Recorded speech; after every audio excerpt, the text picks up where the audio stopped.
Well, good morning. Any visitors this morning? No visitors? From where? Long Island. Long Island. Did I say it right? Long Island. Anybody else? Okay, I see some foreign faces, but they're not talking. This morning, we begin the beginning of the new church year, the season of Advent, and we begin with Cycle A, which means, as I said last week, if you go to church for 3 years on every Sunday, you will have touched every significant part of the Bible. And as we begin this cycle today, we begin with the prophet of Advent, the guy we call Isaiah. And in order to understand these readings, and I'm going to warn you now that I'm going to preach about Isaiah for all the Sundays of Advent. To understand Isaiah, we have to get the history and the background of what was going on. Isaiah was a prophet about 700 years before Christ. And he was in Jerusalem. And in order to understand why that's significant, we have to, in a sense, know the geography. The country that we know as Palestine, as the Holy Land, is a long, narrow strip of land along the Mediterranean.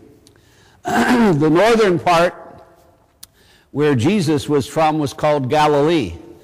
The middle part was called Samaria, where the Samaritans live, and the lower part was called Judah. So in the scripture today, you see that Amos is introduced as the prophet to Jerusalem and Judah. Judah being kind of like the county, Jerusalem the city. Okay? So we're in the southern part. Now what happens is this. In 722, remember, in the Old Testament we count backwards. So Isaiah wrote from 742 to 700. Remember that? BC, before Christ, we count backwards up to the moment of Christ.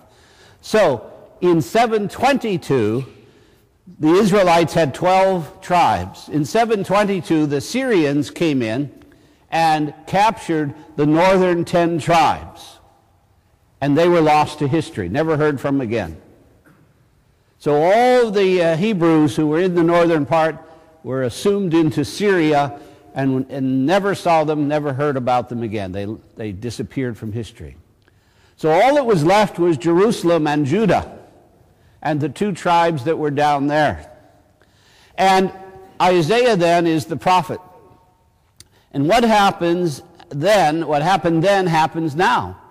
That when we find our society disintegrating, when we find everything that we know to be comfortable and true seems to be just falling apart around us, we don't go to God, but rather we go to our other resources.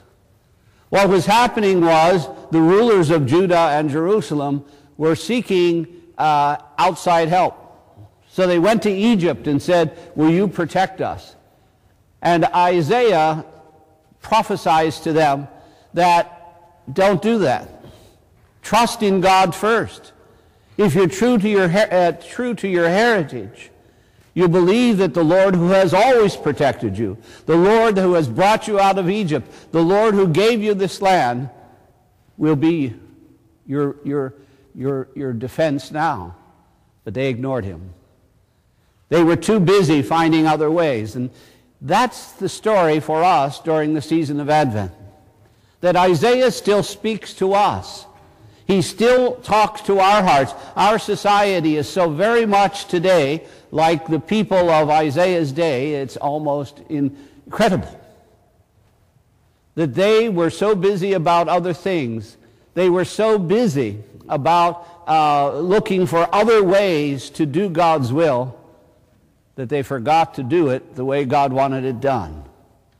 And eventually they too were carried off to Babylon. Eventually they too lost their kingdom and their temple was destroyed. Isaiah proclaims this morning in this particular passage that if they but follow the Lord, good things will happen. He says, "In the days to come, the mountain of the Lord Lord's house shall be established as the highest mountain. That's in Jerusalem. And all nations shall stream toward it. He's talking about when God finally completes his kingdom and Jerusalem becomes the center. And he says, people will say, come, let us climb the Lord's mountain to the house of the God of Jacob. He's trying to remind them of their heritage. He's trying to remind them of their calling. He's trying to remind them that if you stick with God, you will be saved.